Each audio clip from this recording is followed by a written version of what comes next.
Hello guys, मैं Umesh Sahu study 57 से। तो स्टडी 57 पर आप सभी का स्वागत है। तो आज हम पढ़ने वाले हैं छत्तीसगढ़ के प्रसिद्ध व्यक्तियों के बारे में। तो ऐसे व्यक्तियों के बारे में पढ़ेंगे जिन्होंने अपने जीवन काल में कुछ विशिष्ट कार्य करके अपने नाम को आज भी जीवित रखा है और अपनी पहचान अलग से बनाई है।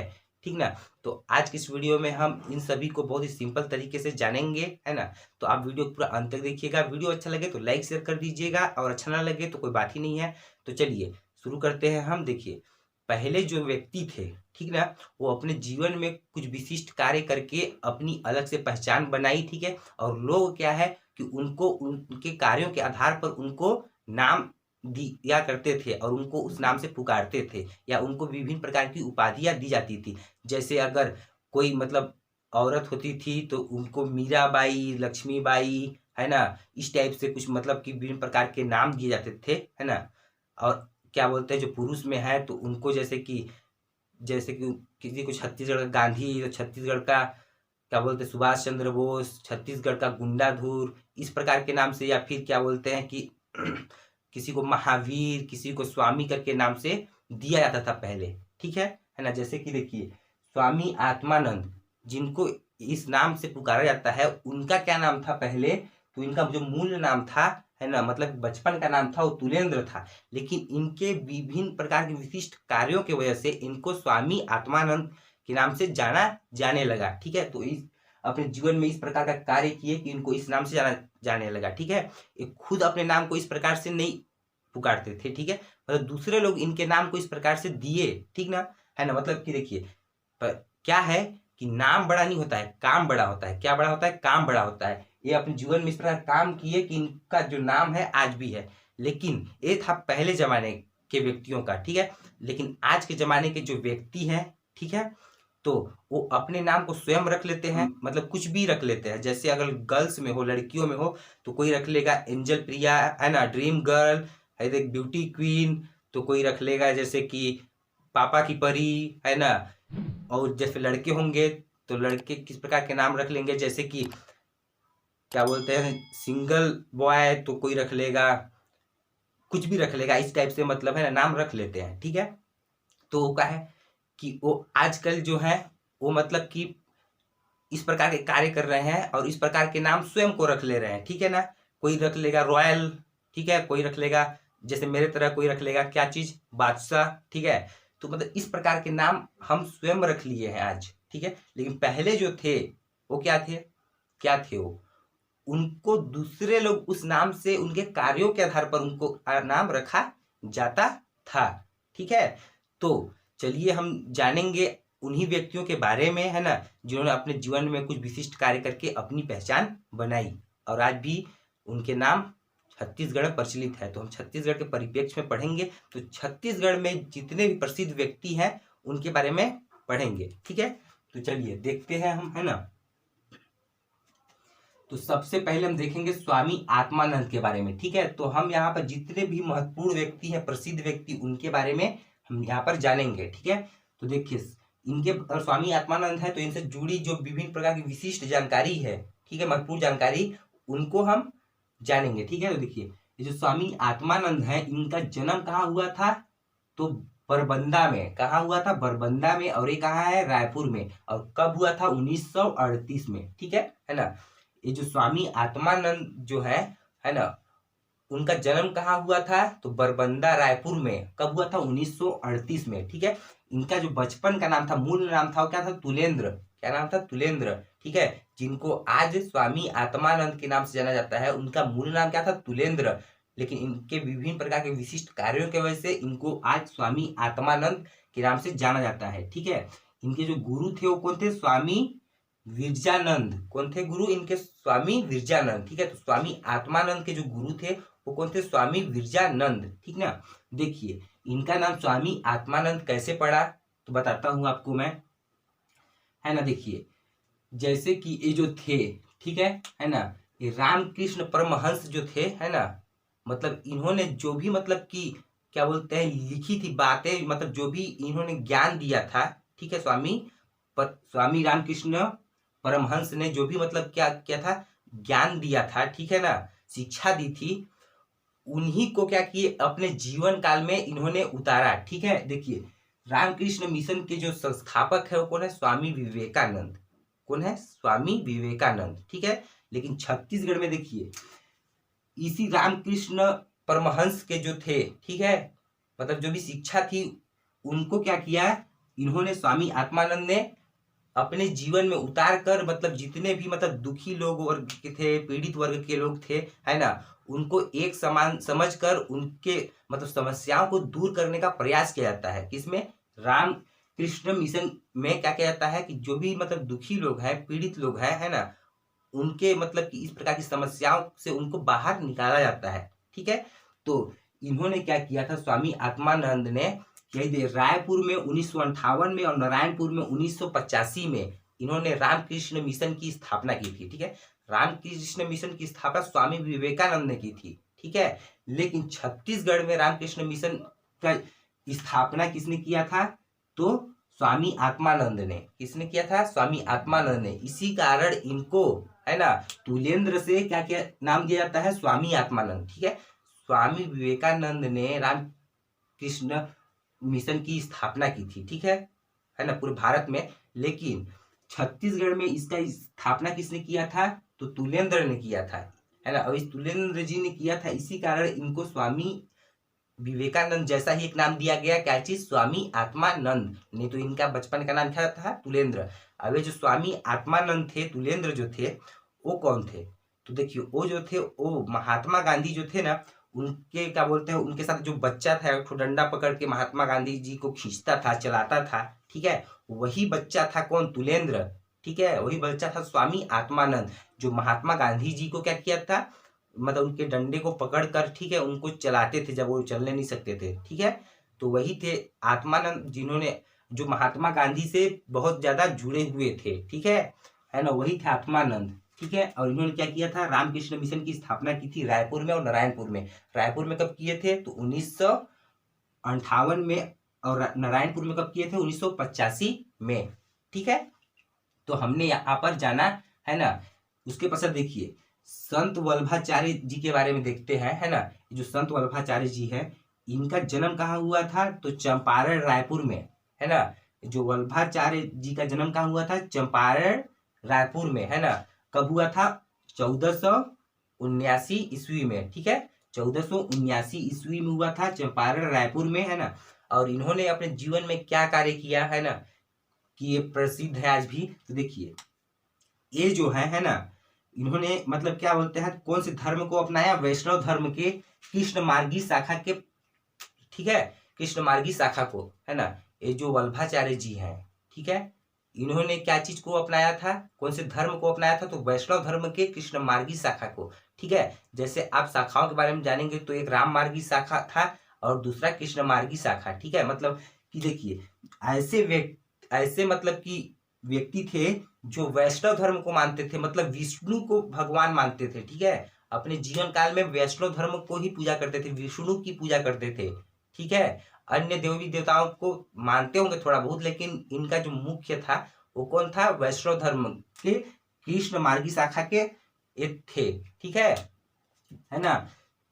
और उसके बाद इसका स्थापना क्या, कौन सी स्थापना की थी इन्होंने? रुद्र संप्रदाय की स्थापना की थी। रुद्र संप्रदाय मतलब क्या होता है? वैष्णव संप्रदाय। ठीक है, रुद्र संप्रदाय मतलब क्या होता है? वैष्णव संप्रदाय। ठीक ना, तो इस वैष्णव संप्रदाय की स्थापना किसने की थी? रुद्र संप्रदाय या वैष्णव संप्रदाय की, तो इन्हीं ने की थी। किसने? वल्लभाचार्य जी ने। ठीक है, और वे वैष्णव धर्म से जुड़े हुए थे, है ना, और कृष्ण मार्गी शाखा से जुड़े हुए थे, मतलब कि कृष्ण को मतलब भगवान मानकर उनकी पूजा करते थे। और उन्हीं के मतलब जितने भी उनसे जुड़ी मतलब जो भी मतलब की कहानी थी या फिर जो भी ज्ञान था, उन्हीं को ये मानते थे और उनका प्रचार प्रसार करते थे, है ना।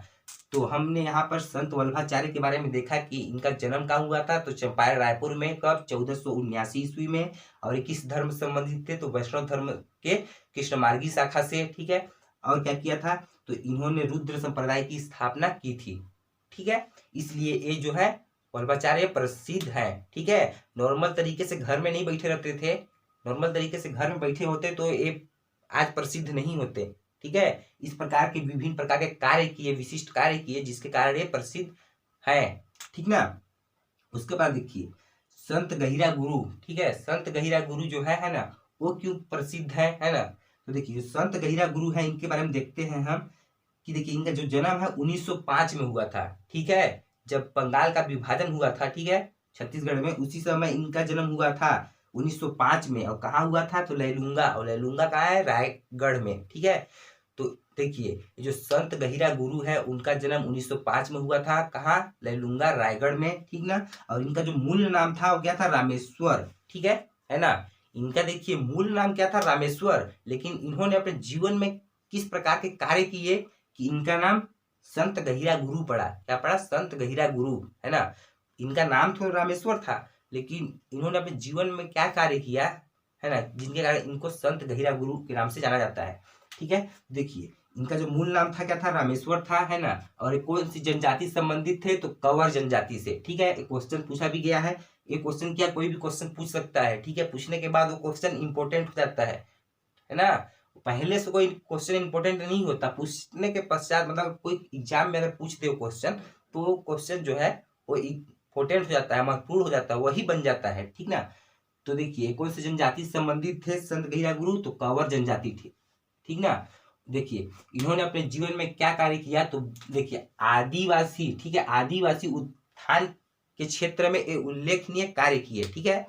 इन्होंने क्या किया, एक कंवर क्या है, कंवर एक आदिवासी जनजाति ही है, ठीक है। तो देखिए जो संत गहिरा गुरु है, इन्होंने आदिवासी उत्थान के लिए, है ना, आदिवासी उत्थान के लिए क्या किए, इन्होंने विभिन्न प्रकार के उल्लेखनीय कार्य किए, है ना। इन्होंने मतलब कि जो भी मतलब कि दलित, पीड़ित, दुख रोगी वाले जो व्यक्ति थे, आदिवासी लोग, है ना, उनके लिए इन्होंने विभिन्न प्रकार के क्या किया, कार्य किया, मतलब उनको आगे बढ़ाने के लिए, ठीक है, उनके समस्याओं को दूर करने के लिए इन्होंने विभिन्न प्रकार के प्रयास किए, किसने, संत गहिरा गुरु ने, ठीक है। और इनके नाम से आज पुरस्कार भी दिया जाता है ना। कौन सा पुरस्कार दिया जाता है, तो संत गहिरा गुरु पुरस्कार। और किस क्षेत्र में दिया जाता है, तो देखिए इनके नाम पर पर्यावरण संरक्षण के क्षेत्र में, है ना, किस क्षेत्र में, पर्यावरण संरक्षण के क्षेत्र में राजकीय पुरस्कार दिया जाता है, ठीक है ना। संत गहिरा गुरु के नाम से राजकीय पुरस्कार दिया जाता है, किस क्षेत्र में, पर्यावरण क्षेत्र में, ठीक है ना। तो देखिए इतना अच्छा अच्छा कार्य किए, है ना, तभी तो इनका नाम प्रचलित है, प्रसिद्ध है ये व्यक्ति जो है, ठीक ना। तो देखिए उसके पश्चात देखते हैं हम नेक्स्ट, है ना, धनी धर्मदास के बारे में, ठीक है। ये जो धनी धर्मदास हैं, उन्होंने अपने जीवन में क्या काम किया, ठीक है। तो देखिए छत्तीसगढ़ में कबीर पंथ के संस्थापक हैं, ठीक है ना। देखिए इन सभी को हम बहुत ही सिंपल तरीके से ट्रिक में, मतलब अगर आप स्टडी 57 का वीडियोस देखते हैं तो आपको छत्तीसगढ़ कंप्लीट होते होते सब चीज अच्छे से याद हो जाएगा, ठीक है, अच्छे से याद हो जाएगा। लेकिन हम यहाँ पे केवल डिटेल्स बता रहे हैं, ट्रिक्स से नहीं बता रहे हैं, ठीक है। तो देखिए धनी धर्मदास जो है छत्तीसगढ़ में कबीर पंथ के संस्थापक थे, ठीक है ना। कबीर पंथ के जो संस्थापक थे छत्तीसगढ़ में, वो कौन थे, धनी धर्मदास, ठीक है। देखिए इनके बारे में थोड़ा जान लेते हैं बेसिक चीज। इनका जन्म कहाँ हुआ था, तो देखिए 1416 ईस्वी में हुआ था, ठीक है। इनके बचपन का नाम क्या था, जुड़ावन, ठीक है ना। देखिए इन धनी धर्मदास जी का जन्म कहाँ हुआ, कब हुआ था, तो 1416 ईस्वी में, ठीक है। और इनके बचपन का नाम क्या था, जुड़ावन, ठीक है। इनके बचपन का नाम था जुड़ावन, और बाद में इनका नाम धनी धर्मदास हुआ, ठीक है। इनके जो गुरु थे रूपदास थे, कौन थे, रूपदास, ठीक है। इनके जो गुरु थे वो रूपदास थे, इसीलिए, है ना, इन्होंने इनका नाम जो है धनी धर्मदास रखा, क्योंकि क्यों रखा, तो देखिए यहाँ पे हम जानते हैं, देखिए, है ना। देखिए 21 पंथ से संबंधित थे, तो संत कबीर के निर्गुण भक्ति पंथ को लोकप्रिय बनाया, ठीक ना।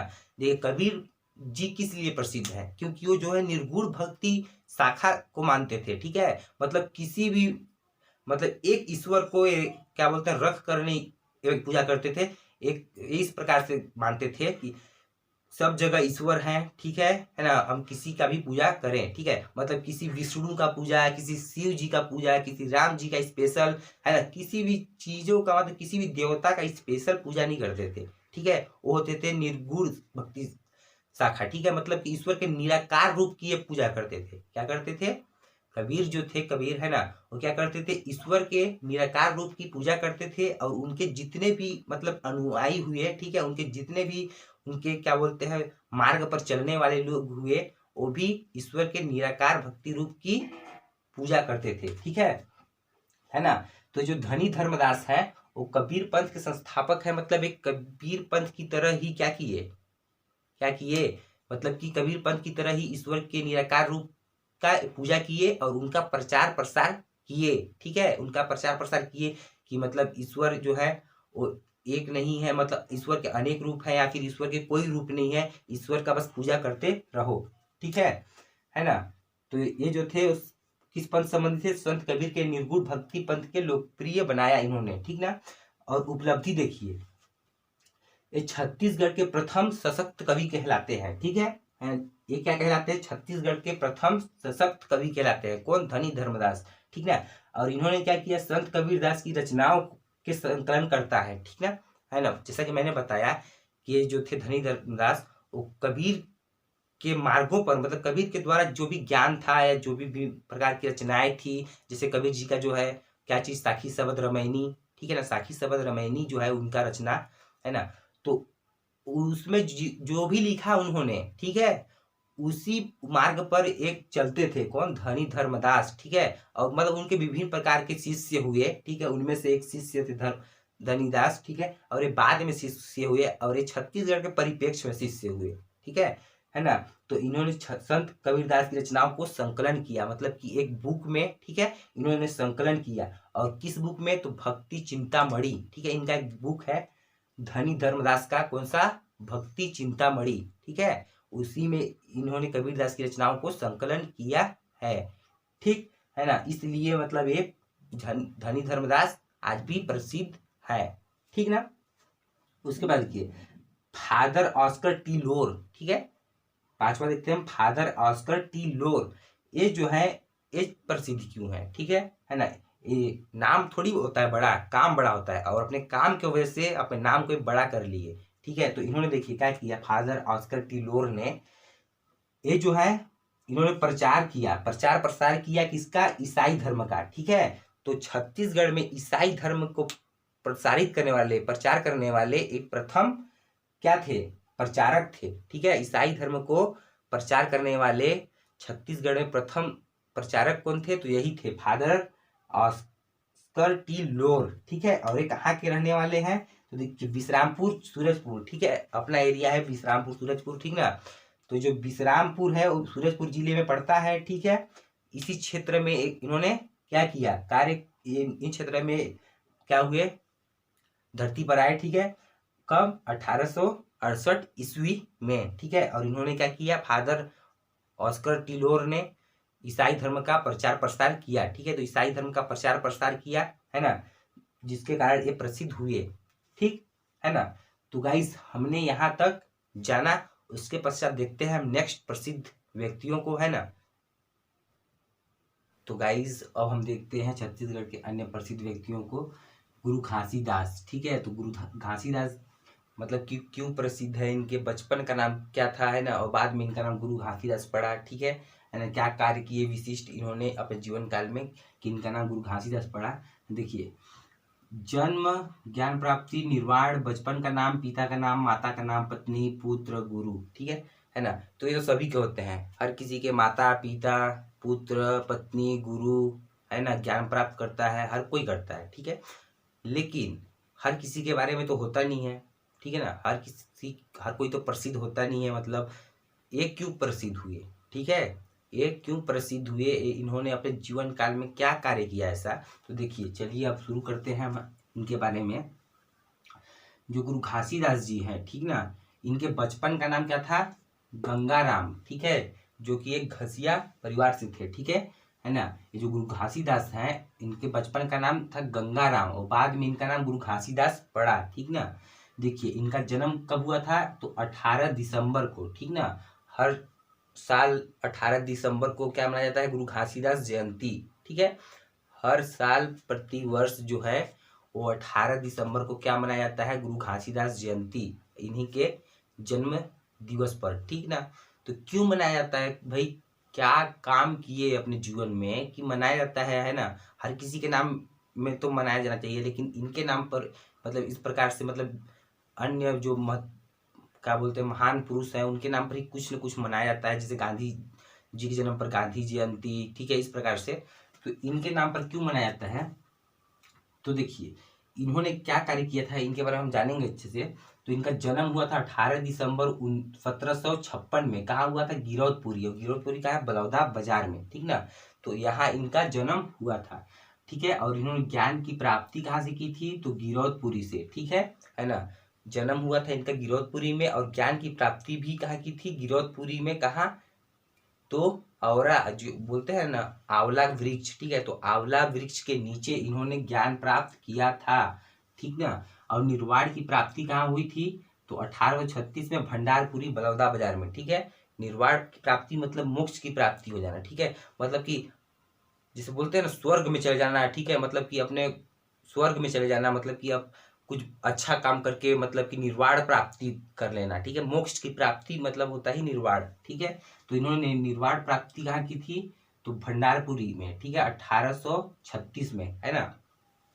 इनके बचपन का नाम क्या था, गंगा राम, ठीक है, जो एक घसिया परिवार से थे, और बाद में इनका नाम गुरु घासीदास पड़ा, ठीक है। इनके पिता का नाम क्या था, महंगू दास, क्या था, महंगू दास। माता का नाम और अमरावती बाई, ठीक है। इस सब को आपको याद रखना पड़ेगा, ठीक है, अगर आप CGPSC की तैयारी कर रहे हैं तो, ठीक, क्योंकि कहीं से भी क्वेश्चन पूछ सकता है। पत्नी का नाम क्या था, सुफराबाई, ठीक है। वे कहाँ की थी, तो सिरपुर की, ठीक है, कहाँ की थी, सिरपुर की, ठीक है। ये जो सुफराबाई थी वो सिरपुर की थी, मतलब कि गुरु घासीदास जी का शादी विवाह कहाँ हुआ था, तो सिरपुर के सुफराबाई से, ठीक है। पुत्र का नाम, इनका जो पुत्र था एक क्या था, अमरदास, ठीक है ना। और जैसे कि इनका पुत्र भी तो होगा ना, पत्नी होगी तो पुत्र होगा ही, ठीक है। तो इनके पुत्र का नाम अमरदास। और देखिए इन्होंने जो शिक्षा प्राप्त की थी, है ना, जिस गुरु से, है ना, वो कौन थे, जगजीवन, ठीक है। गुरु घासीदास के जो गुरु थे वो कौन थे, जगजीवन, ठीक है, जिनसे इन्होंने शिक्षा प्राप्त किया था।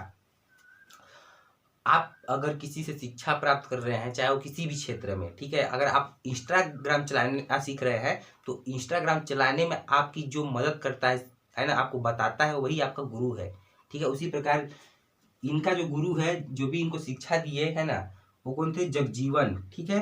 प्रमुख कार्य इन्होंने अपने जीवन में क्या किया, ठीक है, इनके बारे में तो हमने देखा, उनके पिता माता भाई बहन कौन थे, लेकिन इन्होंने अपने जीवन में क्या काम किया कि ये प्रसिद्ध हुए। तो देखिए सन 1820 में सतनाम पंथ के परिवर्तन हुए, ठीक है, मतलब सतनाम पंथ का क्या किया इन्होंने, स्थापना किया, ठीक है। कब, सन 1820 में सतनाम पंथ के परिवर्तन, ठीक है। जैसे बोले जाता है सतनाम पंथ में किसी को भी मतलब ऐसे बोला जाता है, जय जपनाम नहीं, हाँ जपनाम करके, मतलब किसी को स्वागत किया जाता है, जपनाम जपनाम करके, है ना। उसी प्रकार वही सतनाम पंथ में ही होता है, जपनाम करके, है ना, इसी प्रकार से। तो देखिए इन्होंने सतनाम पंथ का तो क्या किया, स्थापना किया। उसके अलावा देखिए इन्होंने क्या किया है, कुरीतियों का, ठीक है, विरोध किया और सदाचार का संदेश दिया, ठीक है ना। मतलब जितने भी समाज में बुराइयां थी, ठीक है ना, जितने भी समाज में बुराइयां थी उनको दूर करने का प्रयास किया एवं सच्चाई के रास्ते पर चलने का इन्होंने क्या किया, संदेश दिया लोगों को कि सत्य कार्य करो तो ऐसा होगा, ठीक है, आपको भी निर्वाण की प्राप्ति होगी, मोक्ष की प्राप्ति होगी। अगर आप सच्चाई पर चल रहे, सच्चाई के मार्ग पर, ठीक है ना, तो आपको भी मोक्ष प्राप्ति होगी। मतलब इन्होंने क्या किया था, सदाचार का संदेश दिया था, ठीक है ना।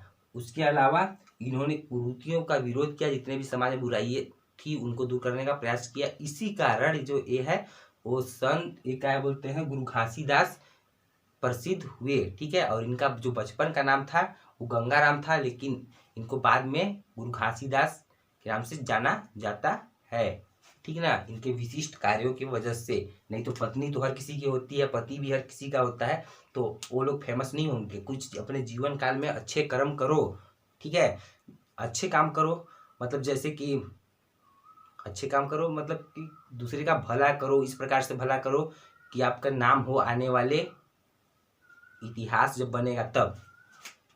उसके बाद देखिए मिनी माता, ठीक है, जो मिनी माता है ना, वो देखिए रहने की तो असम की है, ठीक है, असम में पैदा हुई थी। असम कहाँ है, भारत का एक राज्य है, ठीक है, पूर्वोत्तर भारत में, ठीक है, भारत के पूर्व भाग में। तो वहां इनका जन्म हुआ था, ठीक है, लेकिन और इनका मृत्यु कहाँ हुआ था, तो कैसे हुआ था, तो विमान दुर्घटना की वजह से, ठीक है, विमान मतलब कि कहीं जा रही होंगी सफर में, ठीक है, वहां इनके दुर्घटना कारण इनकी मृत्यु हो गई थी, ठीक ना, मतलब यहाँ से जा रही होंगी असम या कहीं जा रही होंगी, वही दुर्घटना कारण इनकी मृत्यु हो गई, ठीक है। तो देखिए जो मिनी माता है ना, इनका ओरिजिनल जो नाम है, ठीक है, वो क्या नाम था, मीनाक्षी था, क्या नाम था, मीनाक्षी, लेकिन इनको मिनी माता कहा जाता है, ठीक है, मिनी माता इनको कहा जाता है। देखिए इनका मूल नाम क्या था, मीनाक्षी, क्या था, मीनाक्षी, और पति का नाम क्या था, अगमदास, ठीक है। ये जो मिनी माता है इनका मूल नाम क्या था, मीनाक्षी, पति का नाम अगमदास, ठीक है। इन्होंने क्या किया है ना कि ये प्रचलित हुई छत्तीसगढ़ में, वो रहने के लिए तो ये छत्तीसगढ़ के बाहर की है, लेकिन ऐसा क्या काम की ये कि हमारे छत्तीसगढ़ में इनको जाना जाता है। तो देखिए ये छत्तीसगढ़ की प्रथम महिला सांसद है, ठीक है ना। क्या है, मिनी माता जो है मीनाक्षी जी, वो छत्तीसगढ़ की प्रथम महिला सांसद थी। इसी कारण है ना, इसी कारण क्या हुआ, देखिए इसी कारण इनको देखो विभिन्न उपलब्धियां मिली, ठीक है ना। छत्तीसगढ़ विधानसभा भवन का नाम जो है ना, क्या नाम है, मिनी माता, ठीक है। छत्तीसगढ़ विधानसभा भवन का जो नाम है मिनी माता नाम है ना, विधानसभा भवन का नाम क्या है, मिनी माता, और इन्हीं के नाम पे रखा गया था, किनके नाम पे, तो मिनी माता के नाम पे, ठीक है। और जो हसदेव बांगो बांध है, ठीक है ना, कहाँ है हसदेव बांगो बांध, कोरबा में, ठीक है। तो जो हसदेव बांगो बांध है उसका नाम भी मिनी माता बांध है, ठीक है, मिनी माता बांध रखा गया है, ठीक ना। वो किस के नाम पर, तो इन्हीं मीनाक्षी क्या बोलते हैं, मिनी माता के नाम पर, ठीक ना। तो हमने यहाँ पर जाना मिनी माता के बारे में कि इनका जन्म हुआ था असम में, दुर्घटनाग्रस्त कारण मर गई, सॉरी मृत्यु हो गया, ठीक ना। उसके पश्चात इनका मूल नाम क्या था, मीनाक्षी था, पिता बोल रहा हूँ, पति का नाम क्या था, अगमदास।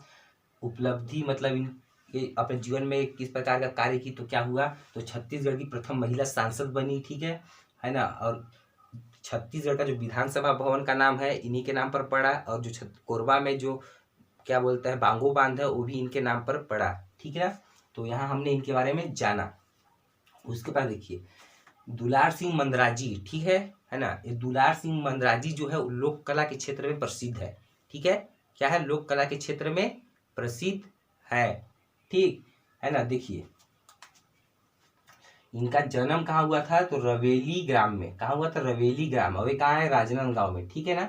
ये जो रवेली ग्राम कहाँ है, राजनांदगांव में, यहाँ किनका जन्म हुआ था, तो दुलार सिंह मंदराजी का, ठीक ना। इन्होंने क्या किया, देखिए राजनांदगांव में रवेली नाचा पार्टी का स्थापना किया था। क्या किया था दुलार सिंह मंदराजी ने, तो राजनांदगांव में रवेली नाचा पार्टी का, ठीक है, लोक कला, ठीक है, लोक कला हमने पिछले वाले वीडियो में बताया ही है ना, लोक कला के बारे में पढ़ा दिया है कि क्या था लोक कला, ठीक है। तो देखिए लोक कला जो है ना, लोक कला के क्षेत्र में राजनांदगांव में रवेली नाचा पार्टी का स्थापना किया, ठीक ना। और देखिए इनको एक उपलब्धि मिली, ठीक है, नाचा पार्टी के भीष्म पितामह कहा जाता है इन्हें, ठीक है ना। नाचा पार्टी के भीष्म पितामह किनको बोला जाता है, तो किनको बोला जाता है, दुलार सिंह मंदराजी को, ठीक है ना। और इनके नाम पर क्या दिया जाता है, पुरस्कार भी दिया जाता है छत्तीसगढ़ सरकार के द्वारा, ठीक है। कौन सा पुरस्कार दिया जाता है, तो दुलार सिंह मंदराजी, ठीक है, किस क्षेत्र में, तो लोक कला के क्षेत्र में विशिष्ट कार्य करने के लिए, ठीक है। अगर लोक कला के क्षेत्र में आज भी कोई विशिष्ट कार्य कर रहे हैं तो उनको दुलार सिंह मंदराजी पुरस्कार दिया जाता है, राजकीय पुरस्कार, ठीक है। तो गाइज हमने यहाँ पर जाना दुलार सिंह मंदराजी के बारे में भी। उसके पश्चात देखते हैं झाड़ूराम देवांगन के बारे में। तो झाड़ूराम देवांगन जो है छत्तीसगढ़ पंडवानी के पितामह है कहे जाते हैं, ठीक है ना। पंडवानी के पितामह किनको बोला जाता है, झाड़ूराम देवांगन को, ठीक है।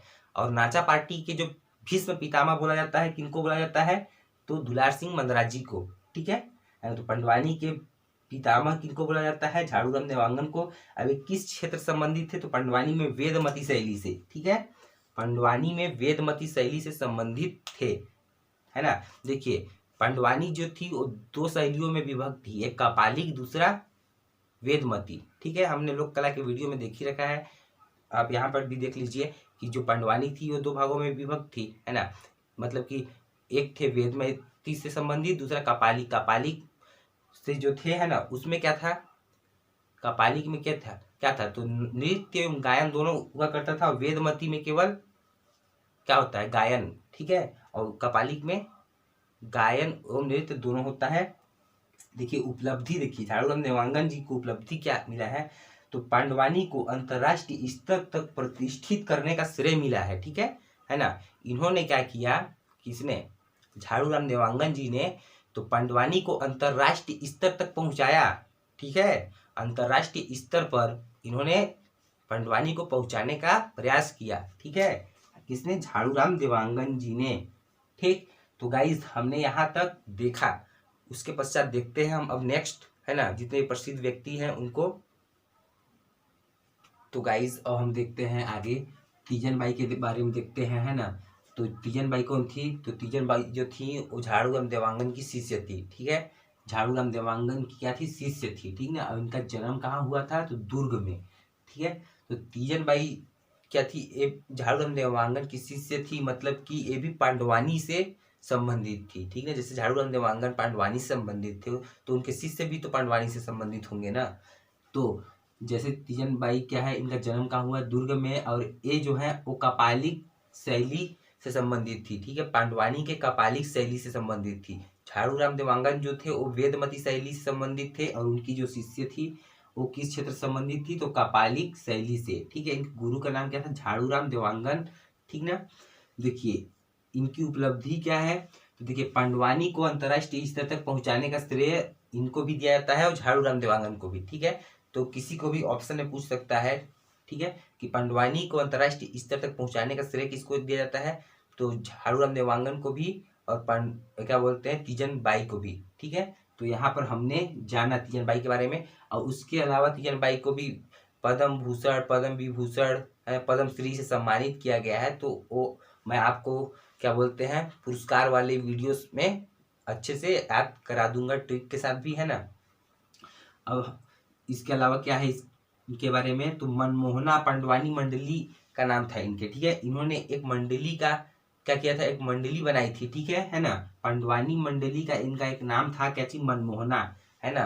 मतलब इन्होंने एक मंडली बनाई थी, ठीक है ना, मतलब जहाँ ये प्रोग्राम करते थे, ठीक है ना, है ना, जो लोक कला ये प्रोग्राम करते थे वहाँ एक, मतलब एक इन्होंने एक मंडली बनाई थी, ठीक है, जहाँ ये प्रोग्राम करते थे, उनका नाम क्या था उसका मंडली का, तो मनमोहना, क्या था नाम, मनमोहना, ठीक है। उसके पश्चात देखते हैं हबीब तनवीर के बारे में, है ना। हबीब तनवीर का जन्म कहाँ हुआ था, तो रायपुर में, कब हुआ था, 1923 में, ठीक है ना। हबीब जो तनवीर है, हबीब तनवीर, इनका जन्म रायपुर में हुआ था, कब हुआ था, 1923 में। और इनके बारे में क्या जानकारी है, देखिए ये जो संस्थापक है, ठीक है, संस्थापक क्या चीज संस्थापक, तो ये जो संस्थापक है, देखिए 1954 में हिंदुस्तान थिएटर, ठीक है, और नया थिएटर, ठीक है, इन्होंने 1954 में हिंदुस्तान थिएटर, और कहाँ, दिल्ली में, ठीक है, हिंदुस्तान थिएटर की स्थापना की थी दिल्ली में, ठीक है। हबीब तनवीर जो है वो उन्होंने हिंदुस्तान थिएटर की स्थापना की थी, कहाँ, दिल्ली में। उसके पश्चात बाद में की ये कहाँ, कौन सा वाला, नया थिएटर, ठीक है। और देखिए इनकी उपलब्धि क्या है, तो राज्यसभा सदस्य भी रहे हैं, ठीक है। हबीब तनवीर जो है वो राज्यसभा सदस्य भी रहे हैं, ठीक है ना। और देखिए इनका प्रमुख नाटक कौन कौन सा है, मतलब कौन कौन सा प्रमुख नाटक किए हैं, तो आगरा बाजार, चरदास चोर, ठीक है ना। एक महत्वपूर्ण पॉइंट है ना, कि आगरा बाजार, चरदास चोर किनका नाटक है ना, किनके द्वारा मतलब नाटक किया गया है, मतलब नाटक तो बहुत लोग किए होंगे, लेकिन इनका जो मैन जो होते हैं ना वो कौन है, तो हबीब तनवीर, ठीक है। तो हबीब तनवीर के बारे में हमने यहाँ पर देखा, इनका प्रमुख नाटक है आगरा बाजार और चरदास चोर, ठीक। उसके पश्चात देखिए राजा चक्रधर सिंह जो है ये क्यों प्रसिद्ध है, तो देखिए इनका जन्म रायगढ़ रियासत में हुआ था, ठीक है, रायगढ़ रियासत से संबंधित है, ठीक ना, है ना। और इनका जन्म जो है 1905 में हुआ था, ठीक है, मतलब एक रायगढ़ घराना के एक क्या थे, व्यक्ति थे, ठीक है। और एक किसके शिष्य थे, तो नर्तक कार्तिक राम के शिष्य थे, ठीक है ना। जो राजा चक्रधर सिंह थे वो किनके शिष्य थे, तो नर्तक कार्तिक राम के शिष्य थे, है ना। और एक कौन सा वाद्य यंत्र बजाते थे, ठीक है, तो तबला पखावज, तबला और पखावज जो है ये वाद्य यंत्र राजा चक्रधर सिंह बजाते थे, ठीक ना। जिसके कारण, है ना, ये तबला पखावज वाद्य यंत्र बजाते थे, जिसके कारण 1939 में वायसराय लिनलिथगो द्वारा संगीत सम्राट की उपाधि दी गई थी, ठीक है ना। एक क्वेश्चन पूछता है ना, कि राजा चक्रधर सिंह को संगीत सम्राट की उपाधि किसने दी थी, तो लॉर्ड लिनलिथगो, ठीक है, वायसराय जो थे लॉर्ड लिनलिथगो, उनके द्वारा क्या किया गया था, संगीत सम्राट की उपाधि दी गई थी। कब दी गई थी, 1939 में, ठीक है। और ये किससे संबंधित थे, मतलब कौन, तो कथक नृत्य, ठीक है ना, कथक नृत्य से संबंधित थे, रायगढ़ घराना से, ठीक है ना। और इन्होंने स्थापत्य के क्षेत्र में क्या निर्माण करवाया था, तो बादल महल का निर्माण करवाया था। कहाँ करवाया था, रायगढ़ में, ठीक है। तो स्थापत्य के क्षेत्र में बादल महल का निर्माण रायगढ़ में करवाया था। तो इतने सारे चीज करवाए थे, ठीक है ना, कौन, राजा चक्रधर सिंह ने, ठीक है, इसी कारण वे फेमस है। उसके बाद देखते हैं सुलक्षणा पंडित के बारे में, ठीक है। तो ये भी जो है वो रायगढ़ घराना से संबंधित है, ठीक ना, मतलब किस घराने से संबंधित है, तो रायगढ़ घराना संबंधित है ना। और देखिए इन्होंने क्या किया था, हिंदी फिल्मों में गायिका का अभिनय किया था, ठीक है ना। सुलक्षणा पंडित जी ने, है ना, क्या किया था, हिंदी फिल्मों में गायिका का अभिनय किया था, ठीक है। उसके पश्चात देखिए दाऊ रामचंद्र देशमुख जी, ठीक है। तो दाऊ रामचंद्र देशमुख जी की क्या विशेषता है, तो देखिए इनका जन्म कहाँ हुआ था, बघेला ग्राम में, ठीक है। बघेला ग्राम कहाँ है, दुर्ग में, है ना। ये जो है दाऊ रामचंद्र देशमुख, इनके बारे में हमने पढ़ ही रखा है लोक कला संस्कृति वाले वीडियोस में, है ना। तो इनका जन्म हुआ था बघेला ग्राम दुर्ग में, ठीक है। और एक संस्थापक हैं, किस चीज के संस्थापक है, तो देखिए 1951 में देहाती कला मंच का इन्होंने स्थापना किया था, ठीक है ना। 1951 में देहाती कला मंच का स्थापना किया था। फिर 1971 में चंदैनी गोंदा नाचा पार्टी का स्थापना किया था, ठीक ना। तो रामचंद्र देशमुख ने, दाऊ रामचंद्र देशमुख ने क्या किया था, तो दो चीजों का इन्होंने स्थापना किया था, ठीक है। तो कौन सा, देहाती कला मंच 1951 में, और 1971 में चंदैनी गोंदा नाचा पार्टी, ठीक है। तो इन दोनों का स्थापना दाऊ रामचंद्र देशमुख जी ने किया था, ठीक है। इसके अलावा 2 4 5 और है ना, क्या है, प्रसिद्ध व्यक्तित्व। उसके अलावा कुछ ऐसे व्यक्ति है जो मतलब जैसे पंडित सुंदरलाल शर्मा हो गए, ठाकुर प्यारेलाल सिंह हो गए, ठीक है, और माधवराव सप्रे, सब इन लोग के बारे में हमने पढ़ ही रखा है पहले ही, ठीक है। इसीलिए आज के इस वीडियो में हम नहीं पढ़ेंगे, ठीक है, वीडियो बहुत ज़्यादा लंबा हो जाएगा। तो गाइज आज का वीडियो कैसा लगा कमेंट्स करके बताएं। वीडियो अगर अच्छा लगा होगा तो लाइक शेयर कर दीजिएगा, है ना। वीडियो देखने के लिए धन्यवाद, मिलते हैं नेक्स्ट वीडियो में, तब तक के लिए जय हिंद।